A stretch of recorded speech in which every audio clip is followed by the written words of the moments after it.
All right, welcome everybody. This is Derek Bodner, joined by Rich Hoffman on this week's Sixers Beat, a part of the CLNS Media Network.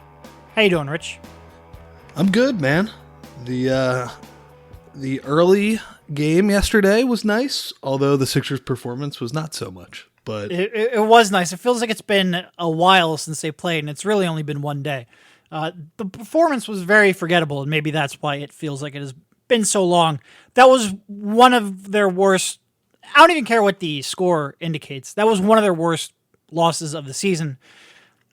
And it's to a team that they've now had two wretched losses to. You almost wonder what the film session was like the following day, but who knows? Maybe we'll find out in a couple of weeks from ESPN. But that was not a good performance. Of course, the Portland is when they had the supposed don't Jimmy explain Butler your film joke. session. What are you doing? It was a good joke. It was not. That's bad. That's a real bad matchup for the team. It's a real bad matchup when Joel Embiid is healthy. That's certainly a bad matchup when Joel Embiid is not, and you've got to find 48 center minutes outside of that. And very clearly showed that this is a team that still has pretty serious problems defending the pick and roll and the perimeter in general. And the trades that they have made have not yet rectified that problem. So on a scale of 1 to holy shit, how concerned are you after that game?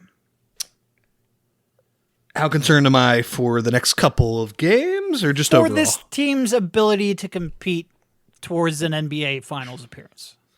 I think the main point here is we know that they're screwed if Embiid is out of the lineup. But, and we'll get to it, I guess, in a little bit, we're going to assume that he's going to come back and be healthy. I mean, it's a terrible thought to even think otherwise, but from what the Sixers said, it was just kind of tendonitis in his knee. Well, good news. An Embiid knee injury in January and February has never ballooned into anything worse.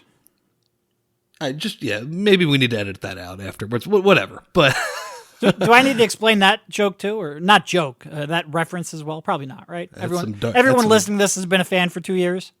That's some very dark humor, if not. No, not a joke. But yeah, I mean, I think we kind of knew they're going to struggle without Embiid. Now, I mean, when he comes back in the playoffs and if he is healthy and playing, at the level that we're accustomed to seeing from him, they only need about 10 minutes a game without him. And to be fair, I mean, I thought yesterday's performance was just complete trash. Portland shot 5 of 23 from 3, and they killed them. I mean, what was on cleaning the glass, it's a 44% offensive rebounding rate for Portland. Like, the Sixers just got their ass kicked on the boards yesterday. And I think kind of the most interesting thing to come from it is what are they kind of going to do with their center rotation? I think me and you are going to have some pieces on that over the past couple of weeks, or over the next couple of days. Sorry, I don't know I can't even talk right now. Playing Boban heavy minutes seems to me like it's not the answer moving forward. And Brett went to Amir of all people in the second half yesterday, which didn't work out at all either. They do need to figure out how to play those 10 to 14 minutes a game without Embiid. And on that, I'm not at holy shit, but I'm pretty concerned about it. Yeah. So, okay, to be clear, when I make a reference to Embiid's knee injury escalating, that is not based on, don't read into that into me saying I maybe know something about it. This should be nothing, and I want to make that clear. Everyone, I think, listening, I'm not Windhorse level, but I am a little paranoid about people taking things a little too seriously or inferring into it. That was just a reference to the past, a little bit of a defeatist attitude that I think most people following this team may have given the last couple of years of injuries. So that's all that was.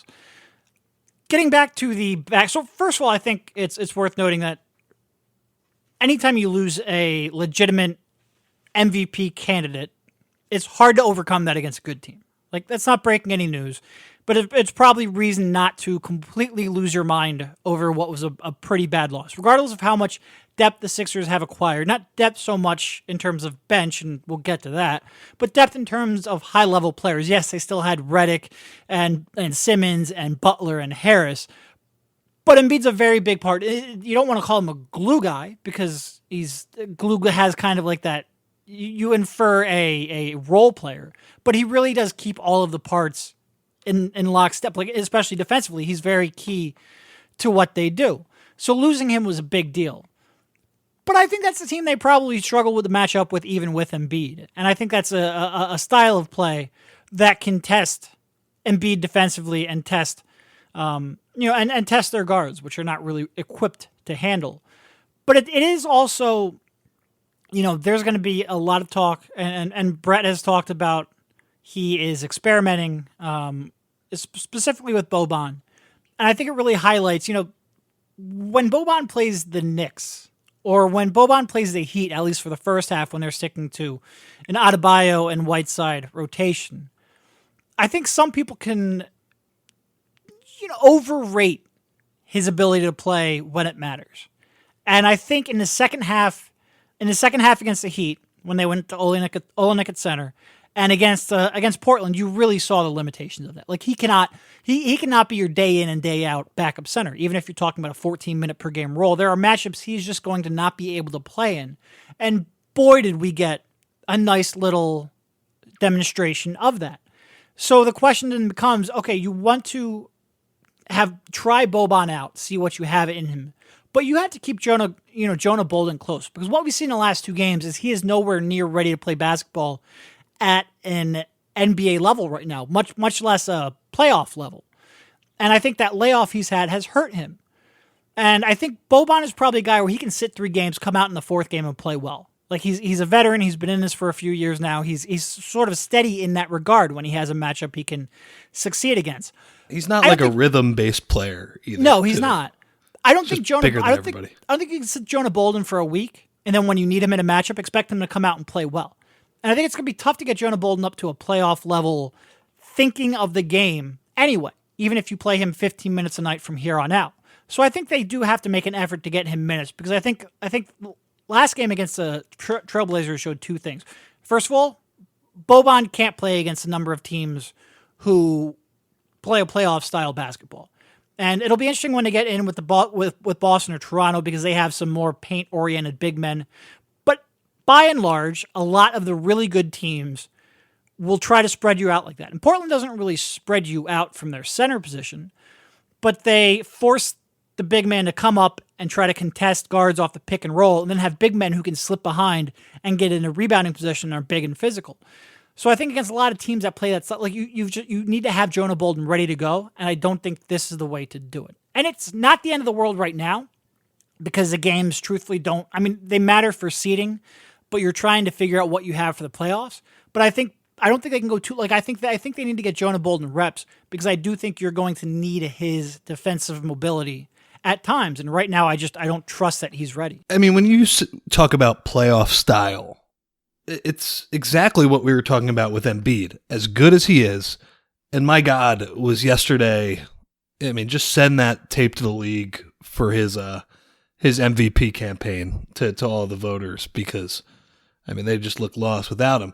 But it's kind of what we were talking about with Horford, in that there are these rare matchups where, as good as Joel is, a playoff style can, spreading him out to the 3-point line specifically, can be a little bit tricky for him. With Boban, that's even more the case, because there are only, a certain number of players. We were talking about it when we were watching the Heat game. When Justice Winslow is their point guard and they're playing Whiteside primarily, that's great. Boban, he can work against that crew. But yeah, against, a team like Portland whose guards, again, they did not get great games really from Dame or CJ yesterday. I thought Dame was actually pretty efficient, but he didn't go off or anything. They're going to test Boban, and I agree with you. I think, if you look at this roster, now maybe, I don't know, could somebody show up on the buyout market who might make things a little bit better? Maybe like Robin Lopez or somebody, even though it doesn't seem like he's going to get bought out. I don't know. But I think if you're just looking at the roster right now, Bolden to me is the guy who in most matchups is going to make the most sense. Yeah. No, to me he should be your backup center Boban is a situational guy depending on matchups and team play style. And that's, again, we said this, I think, in the last podcast, where it's like you almost feel guilty talking bad about Boban because he's so fun. And when he's got the right matchup, he can be very effective. But it's just, I mean,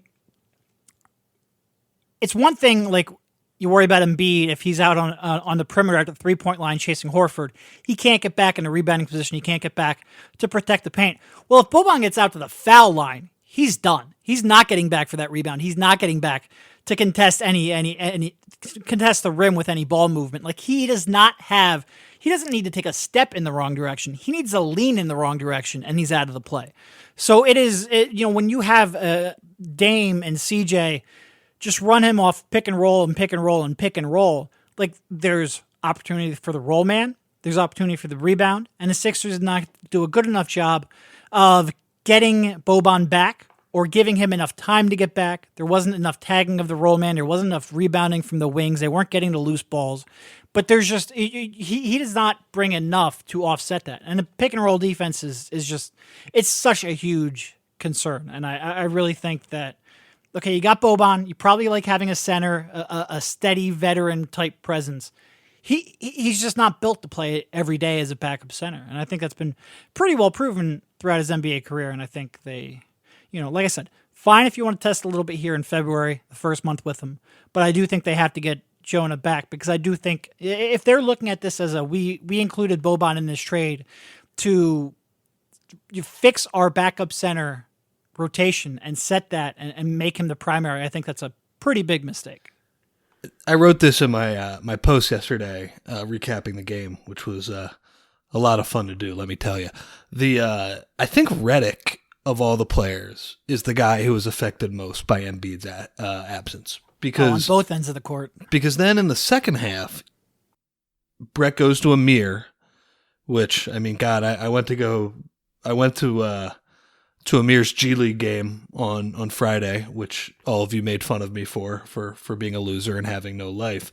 And I wrote a pretty good story, I thought, just because Amir is kind of a good guy and he has a pretty positive attitude. And then Amir comes into the game and offers them pretty much nothing, which was kind of the opposite of what I was rooting for. I was kind of rooting for a good story. But during that time, they went away from the pick and roll and they started posting up Redick with Harkless, and I think they ran a couple of plays for Jake Layman when he came in the game too. And when you slot somebody like Amir in Embiid's place, you just don't have that rim protection. And it's like you said, on offense as well, so much of what JJ does is that two-man action with Joel. So yeah, they you can really tell that, like, Redick, it was pretty jarring to see basically what a minus he was on the floor yesterday. Because usually when he plays with Embiid, not only does he kind of accentuate Embiid's positives on the offensive end, JoJo really covers up for his shortcomings on defense too. Yeah, and I like so much when you get away from the star level players, so much of their effectiveness and whether they're worth their what you gave up to acquire them, their contract, what have you, is based on how they fit with your most important players. And the reason why maybe you overlook JJ's defensive shortcomings is because A, you have someone in Embiid who can help cover them up, and B, what he does, there's such a perfect synergy in Embiid getting JJ open looks, relatively open for JJ. He'll tell you he's never had an open jump shot in years, but he'll get him more space, and then Redick will also create a whole lot of gravity and get Joel a little bit more space. Like there's perfect, and even when JJ's not making shots, he can be a net positive even with his defense because of how he makes your best players better. But you take Embiid out of the court, and a lot of that is no longer true. And maybe on a different team, Redick wouldn't be quite as useful because of not having somebody like Embiid. And I think you're dead on when he is probably the one who suffers the most when Embiid's out of the lineup. There's a reason that pretty much all of JJ's minutes come with Joe on the floor. It's a reason that they pick those two to play together. While before Tobias was here, Ben was basically he was paired up with Jimmy or he was on his own, and that makes a lot of sense. Let's go back. Go ahead. No, make your point first, because I was just going to say about Amir, and look, I think there's sort of two ways to look at it. It's a lot of reaction of, well, why didn't Jonah play in the second half? And you could explain Jonah not playing in the second half is because he played like shit in the first half. Yeah. And I think a lot of people jump to, he was only a -1 in 8 minutes or whatever it was. He missed a ton of shots. That single game plus minus itself is very noisy. 8-minute plus minus is extremely noisy. And when you look at that game, and the Blazers dropped 130 and won by 15, I mean, that they could have dropped 145 that night. Like they missed a lot of open shots. And when you go back and you watch Jonah, first of all, the Blazers got a lot of open perimeter shots, and there was a lot of offensive rebounding opportunities, and he was pretty directly involved in those. So I don't think he was an answer. But now, if you want to ask me, well, he should have played over Amir. Yeah, you're right. There was no reason to put Amir in there. Brett explained it as Amir he wanted to get somebody who would at least grab a defensive rebound. No, like maybe last year's Amir that was playing every day, you can make that argument. This year's Amir that looks clearly cooked and hasn't played in a month, that was just expecting. And I get like Brett was desperate, but I don't think that was a desperation move that had a very high chance of working. Do I think it cost him the game? No. Like I get that Amir was a -10 in 4 minutes, but again, that was a team that was up 7 at that point, I think, 7 or 8, and quite frankly should have been up 15 or 20. And if you were to project out the quality of looks they were getting up to that point, they were pretty clearly going to come away with that win either way. But Amir wasn't a good tactical decision to go with. No. And as much as I love Amir, like I think he is great guy. I think he has a future in whatever he does. He's kind of, to me, he's similar to the way we looked at Elton a few years ago as a veteran, where I just think as a guy, if he wants a future in basketball, whether it's coaching or maybe even being in the front office or just anything, I think there is a path for him to succeed that way. But like you said, he just looks like he's over. I don't know what happened over the past couple of years, but he just lost, the half step that is necessary for him to basically lose all of his effectiveness. So yes, it was a bad decision. And I think the other reason why you would play Bolden in that situation, even though we both said that he did not show well in the first half and, his -1 doesn't hold any weight, I think the point is, like we were saying earlier, he's going to be the guy who you're going to put in most playoff matchups. You want him to play through his poor first half or whatever, or mediocre first half, whatever you want to call it. So the question I wanted to ask you, just going back a couple of days here, because we haven't had a pod for a little while here. What do you make of this Embiid injury? What did you think of their explanation of it, I would say? So you can go back and listen back in late December, I think, when this first came out. You're always worried about knee soreness for a 7'2", 280-pound human being. Like, it's naturally a concern that it's going to linger and or get worse, especially when it's in a knee that he's already had one surgery on. And again, does that mean that there's any correlation there? No, I have no idea. But it's a concern, and it raises a red flag, and you note it, and you hope it doesn't get worse. So he's missed one game over the month and a half prior to this because of that injury, because of soreness. Came back and has played, for a while now without any issues with it flaring up to the point where he couldn't play. So to come back from that layoff and now have it where he can't play through it, and he's going to miss a week after being able to play through it for a long time, there's some concern. There is. And what was the explanation? That he wasn't active enough, and as they get him back up to doing cardio and back into more exercises, that they think that will fix it. Yeah, I don't know. I mean, it seems like something that's probably going to linger. And like, there's a part of me that says, okay, like they, you take another week off. You essentially have 2 weeks of very little movement. I'll say one thing I don't care about is that he played in the All-Star game. Like, there's that is so little pressure and impact on that knee that like you get a good practice in, and that's more impact than it would have in there. Like I think a lot of people focus on that because it's so high profile and it looks bad. I'm not worried about, and you can go back to previous years. I'm consistent on that. I don't really care that he played in that game. So it makes a little sense to me that you can get 2 weeks off and hopefully fix it for the stretch run. My concern is, why did it come back now worse than it's been for the last month and a half? And are we confident that a week is going to fix it? I have no idea. Trying to predict injuries is maybe my least favorite part of this job. Yeah, it's certainly, well, I mean, we've had a lot of practice with it. Way too much practice over the years. I think the All-Star game, it's that pesky word that always seems to come up with this franchise, besides injury, is optics. It just doesn't look awesome that he played the All-Star game and then he's shut down for a couple weeks, even though, like you said, I agree with you. Me and you bitch about how garbage that game is all the time and the amount of attention it gets. So it would be wrong of us to say, oh man, what a crazy workout it is as well. Yeah, we will see. I mean, he's been battling injuries the entire year. Like, he's been playing through, not injuries, but soreness, and God, I mean, like, I'm trying to think back to everything that he's dealt with. Well, remember the wrist? Yeah, that he'd been dealing with for a year that he was complaining about.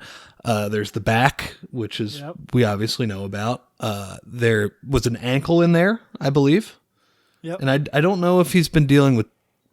Was it one bout of knee soreness? I know this knee, which also correct is the one that had the meniscus. Meniscus, right? I believe this knee soreness kept him out. One for game the game against, might have been the Portland game in Portland too.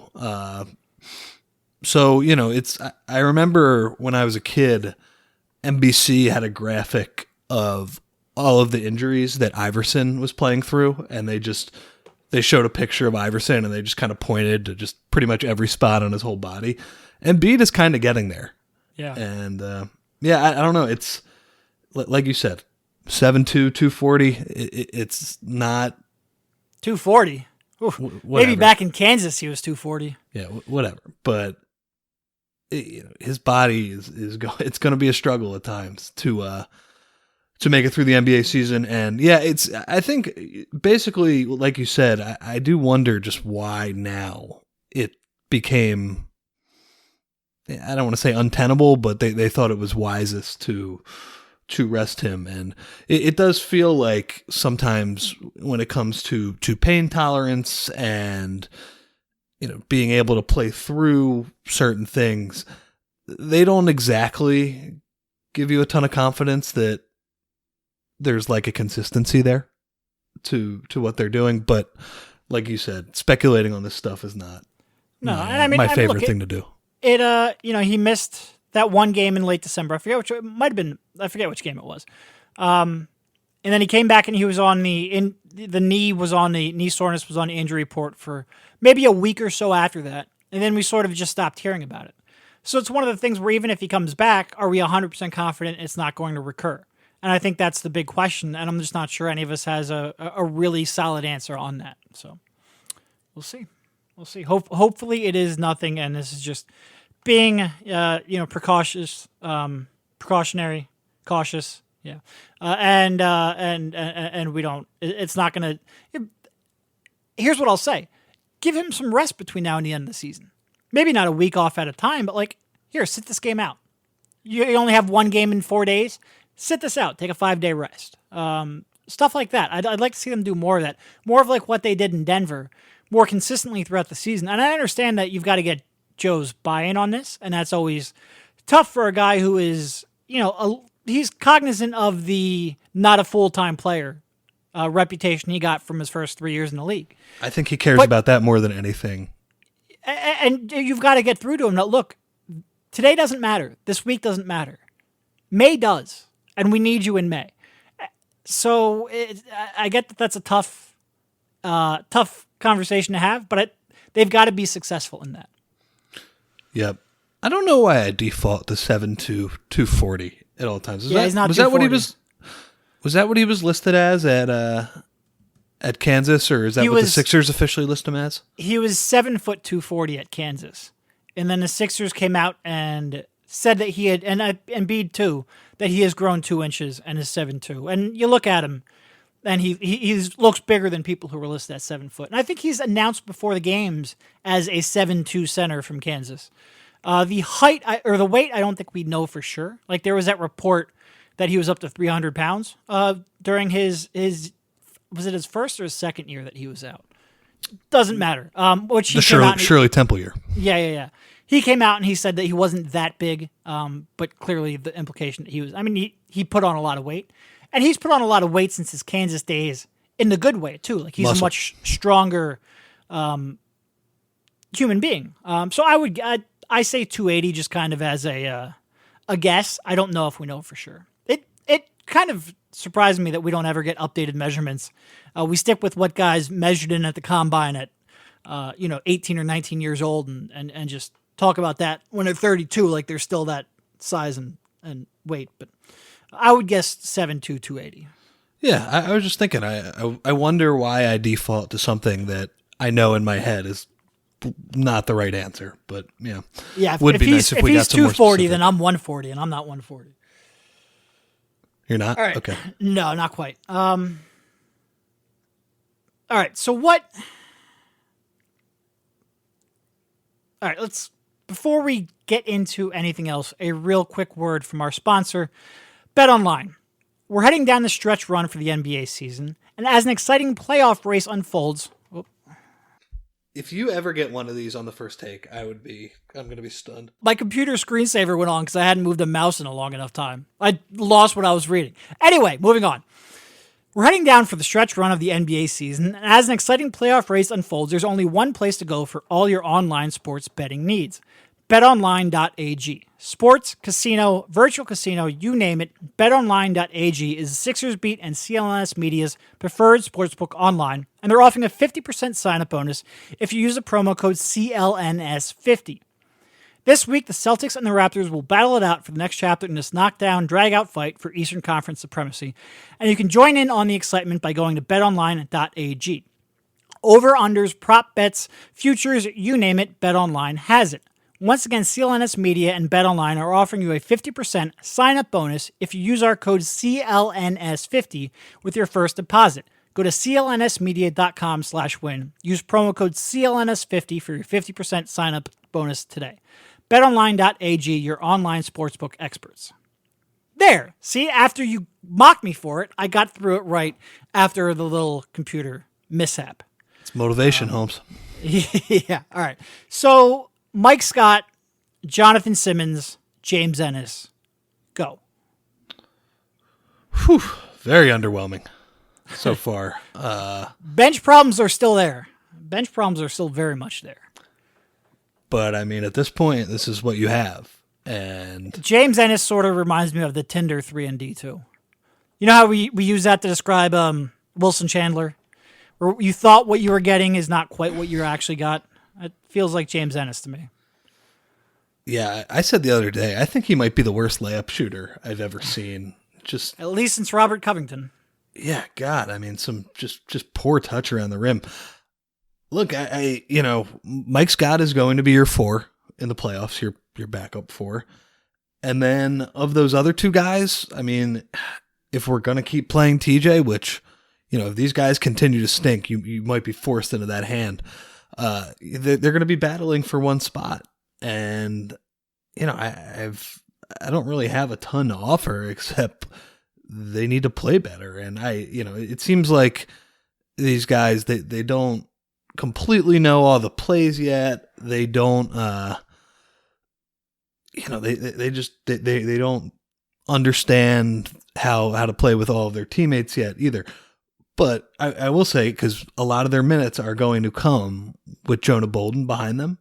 And, I think Jonah Bolden has shown some level of rim protection. Obviously, he's a very bouncy guy, and he can, challenge people at the rim when he makes the right reads. But on these bench units, one-on-one defense is going to be so critical. Like, you need to be able to guard your own guy.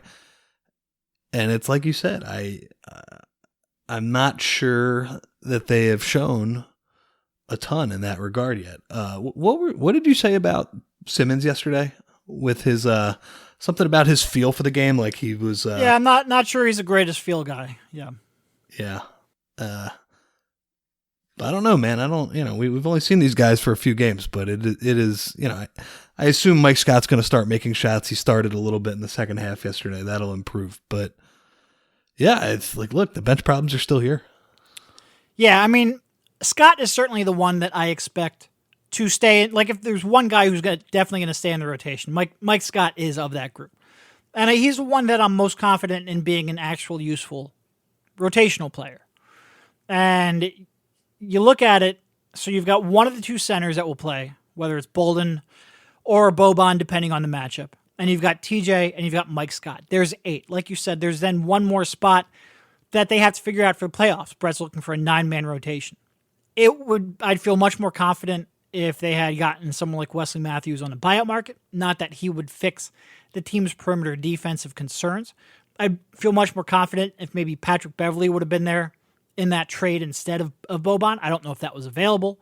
But you really would like one other guy who can handle the ball and defend the point of attack. One other guy, the first guy on your roster who can consistently do that. They have some real weaknesses, and you're kind of relying, I think one of the things I was hopeful for was, okay, you got Mike Scott, you've got James Ennis. Maybe now you can go some Jimmy Butler at the point and just throw out, 4 wings and a center. And I'm not sure I can rely on James Ennis enough right now to do that. Like, he's not quite what I think we were hoping for, or at least he hasn't shown it yet. So there's pretty big concern. The buyout market has, we'll see sometimes guys, the deadline here is in about a week for players to get released to be eligible for playoff eligibility. So anyone who's sort of holding out, maybe we'll see whether or not anybody shakes loose. One of the two Sixers, was it Bellinelli who came free? Bellinelli was pretty late.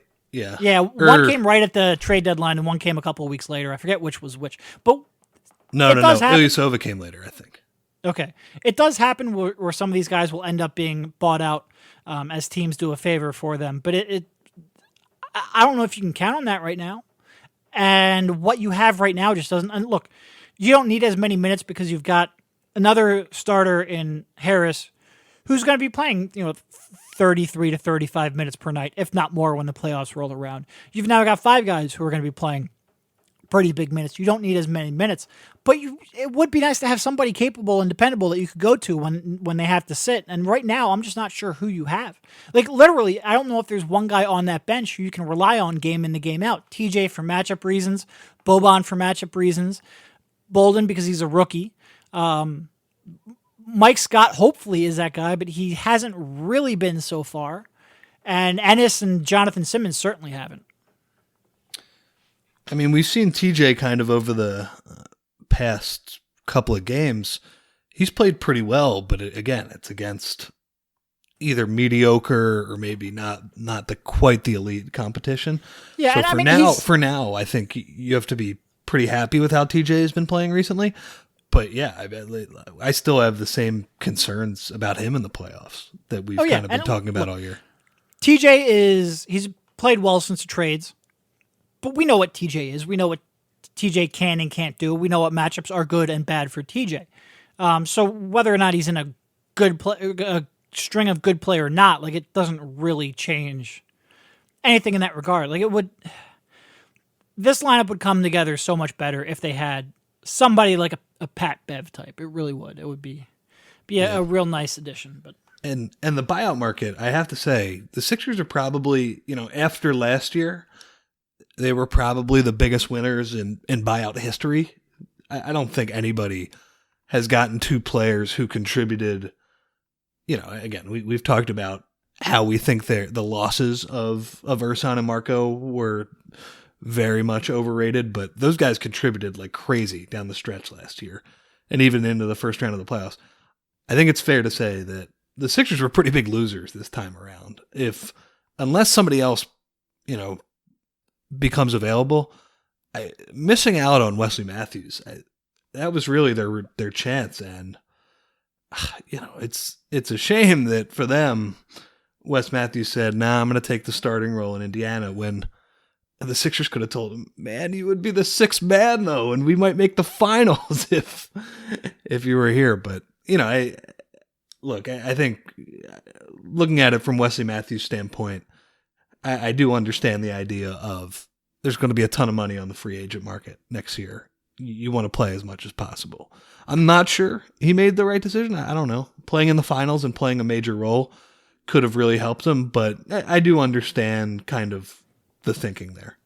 Yeah, I mean, he's playing 32 minutes a night for the Pacers so far, averaging nearly 14 points a game. He's playing a big role on a team that will still make the playoffs, and maybe he only gets like 22 to 25 minutes a night here with the Sixers, but you say to him, look, instead of playing one round of the playoffs, you could play 3 rounds of the playoffs, 4 rounds of the playoffs.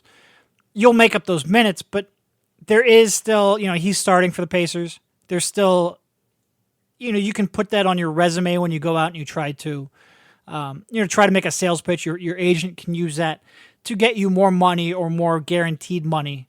So I understand it, but it was certainly disappointing. And he would have, I mean, he's playing well so far for the Pacers, and you hope that would have, would have happened here.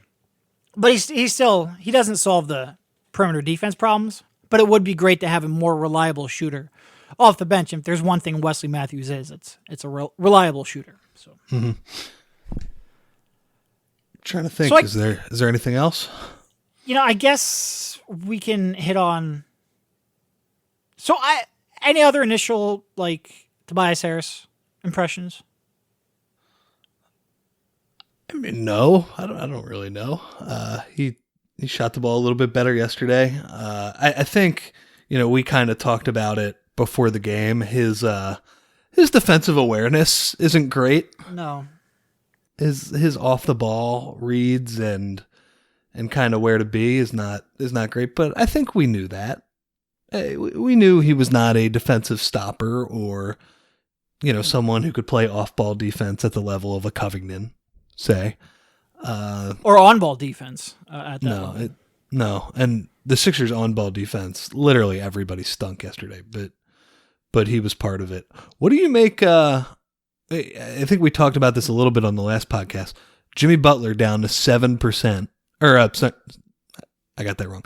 His usage percentage is 7th on the team. Yeah. Since the trade. I think one quick thing about Harris. I think people talked about him being a two-way player, and that's probably not fair.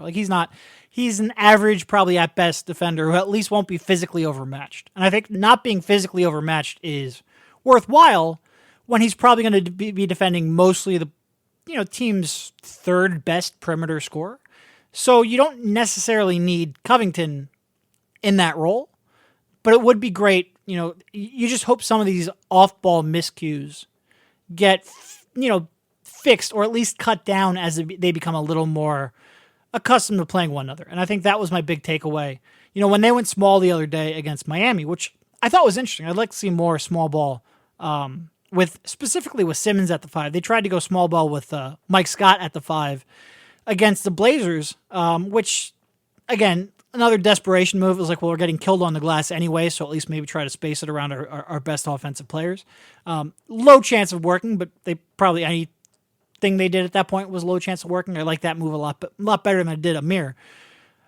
But I think Simmons at the 5 is really interesting because you can run that Harris Butler pick and roll. You can put Simmons in the dunker spot where it makes more sense than on Embiid post up, and you can space the floor around them. And I think that look was interesting. The Sixers basically outscored the Heat 19-10 during that run. The problem is the Heat didn't really miss any shots. They just turned the ball over a couple times. And what you really need, Brett, the way Brett said it is if we switch everything, then hopefully we don't have a need for a rim protector as much as we normally do. Which conceptually, yes, but in practice, you can't be missing every switching assignment that was out there. You go back and you watch that maybe 6-minute run. There were at least 4 or 5 just blown assignments. A lot of them they involved, miss Redick switches. It's, oh my God. And a lot of them involved Tobias. And I hope that's more just being unfamiliar with the scheme and the personnel and the switch responsibilities and the switch pairings than it is a lack of awareness, but it's something to keep an eye on for sure. Yeah. Yeah, the Redick Tobias screens, Tobias had no idea when to switch and not to switch. And yeah, I actually think the newness is hurting him there. Butler said the same thing, and it's hard for me to pinpoint the this kind of intricacy, but it does seem like the way the Sixers switch is a little bit different. It's not as easy as when you're just playing pickup basketball and you're just like switch because you're a lazy defender. I do think there is. I mean, obviously these are NBA players and they're really skilled, but there is a little bit more of a learning curve than you would think, just considering how simple it seems on paper. But we will see if Tobias can kind of turn it around. He's I do agree with you that I think his when he was sold as a two-way player, it was more of really good offensive player, and he has the size and kind of attributes to be an average defensive player, but there are certainly some shortcomings there. Yeah. All right. So Butler, as his usage rate drops, again, this is something that we kind of said at the when they acquired Harris. If Jimmy buys in, and he's sort of like a situational type scorer. He might go a quarter and a half with barely touching the ball, and then you might ask for him to really carry your offense for a minute or two. That's fine as long as he's playing lockdown defense. And so far he hasn't been. Like, his defense has been a little underwhelming. There were moments, oddly, in that Boston game, I think it was probably one of his more impressive defensive showings, which you wouldn't know it by looking at the score because Kyrie made some I'm going back to Christmas Day Boston. Kyrie made some absolutely absurd shots, but I thought he played him pretty well and maybe gave you a sneak peek of what playoff Jimmy Butler defense could be. But it doesn't ever seem like it's 100% ratcheted up so far. And he takes a lot of gambles on defense. So if he's going to be this low usage player, you hope that defensive impact improves. If he's going to, put out less effort offensively, be asked to carry less of the half court scoring, then they're going to need more from him defensively because he's really the best option outside of maybe Ben to defend the point of attack, and they need that badly. And especially against Portland, where they needed him offensively more than he gave them. And I don't know why we're so consistently having this discussion of, and he gets asked about it a lot, of, Jimmy, why did you only have 9 shots? Like, why? It's not always because he's stuck in the corner either. No, it's not. And a lot of, when he ran a lot of point in the second half against Miami. I thought he did a pretty good job of it. He didn't, especially in the fourth quarter, he did a good job. Yeah. He didn't take a lot of shots, but he would just very slowly and methodically go to switch and then find the mismatch. And I thought that was pretty good to see. But you would like to see him, just drive hard off of a pick and roll, turn the corner, get in the paint, and score. And he's been getting the free throw line, and that's probably the one area where it sort of, saved him a little bit in terms of his offensive impact. But yeah, it's been interesting. And I think when Embiid comes back, the role he was playing with Embiid, I don't really have a problem with. He'd have 18 one game, then 29 the next, and 15, then 22. It would be a little bit inconsistent, but I thought he picked his spots pretty well. But these last 2 games without Embiid, I thought they needed more from him. It just feels like too many times he gets that pick and roll, and he just seems like his mind is made up where he's going to drive baseline and try and throw it in the opposite corner, or kick it out to the other wing. And while those passes don't usually result in a turnover, they don't really result in an advantage for the Sixers either. And that at that point, you're like, man, you should probably be doing more in terms of looking at the basket and trying to score.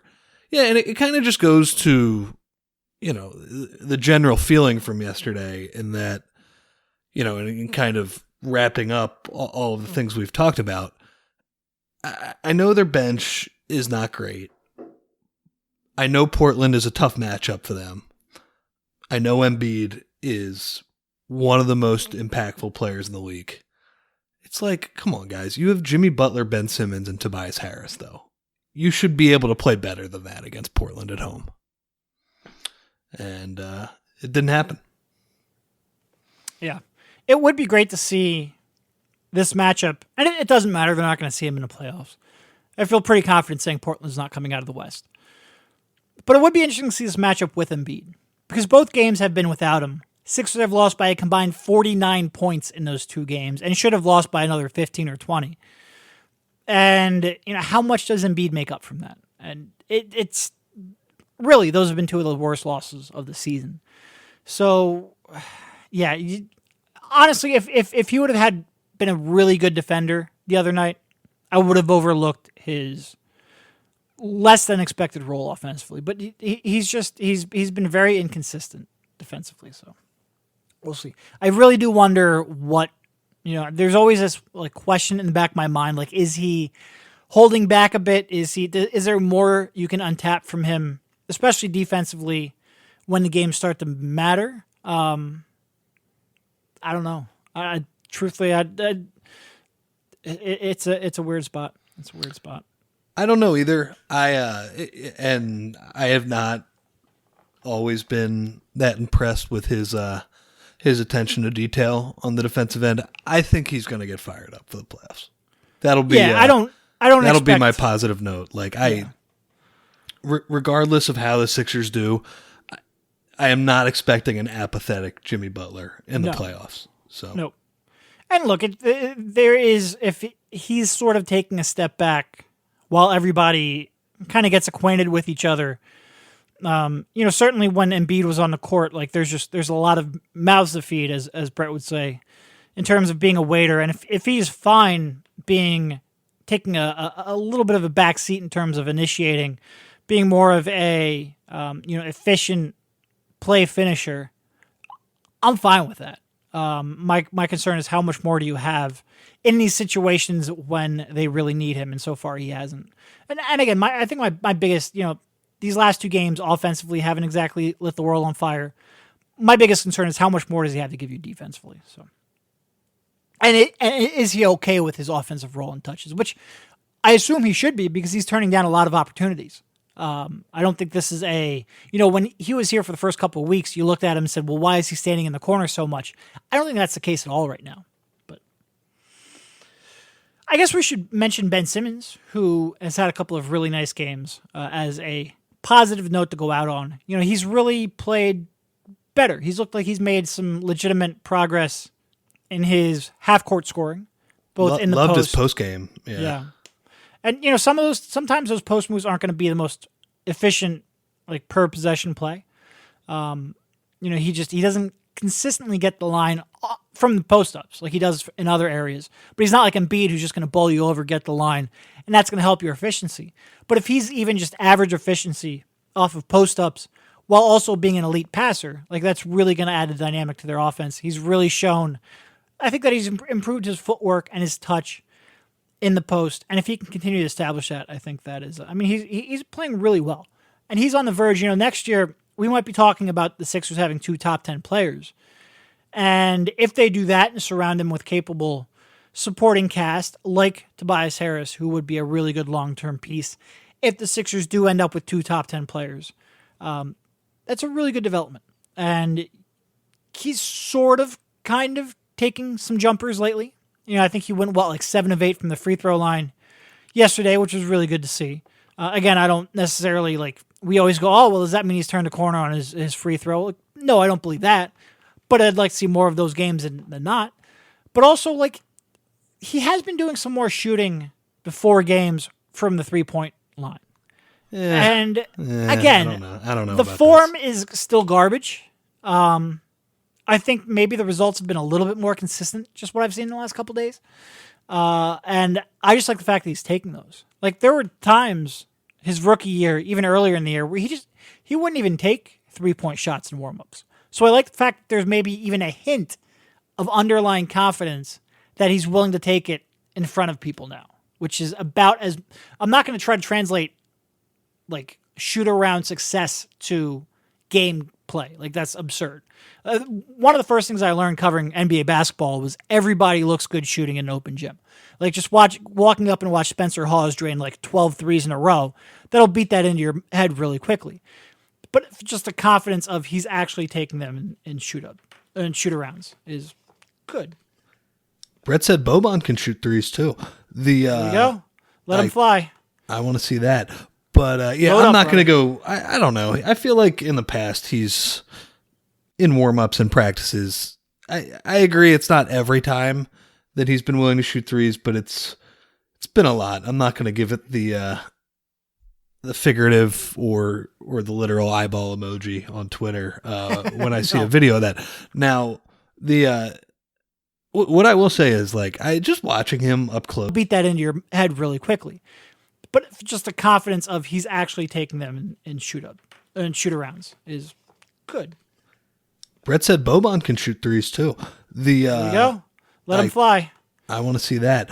But yeah, Load I'm up, not going to bro. go. I don't know. I feel like in the past he's in warm-ups and practices.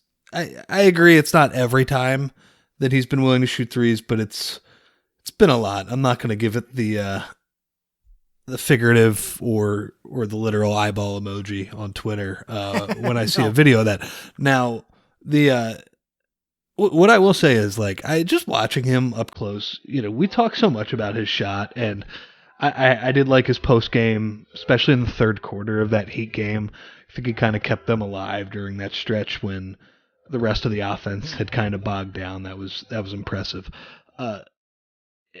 And look, Ben is always going to Beat that into your head really quickly. But just the confidence of he's actually taking them in shoot arounds is good. Brett said Boban can shoot threes too. There you go. Let him fly. I want to see that. But yeah, Load I'm up, not bro. going to go. I don't know. I feel like in the past he's in warm-ups and practices. I agree it's not every time that he's been willing to shoot threes, but it's been a lot. I'm not going to give it the figurative or the literal eyeball emoji on Twitter when I see a video of that. Now, what I will say is like I just watching him up close. You know, we talk so much about his shot, and I did like his post game, especially in the third quarter of that Heat game.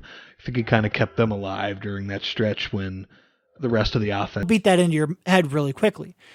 But just the confidence of he's actually taking them in shoot arounds is good. Brett said Boban can shoot threes too. There you go. Let him fly. I want to see that.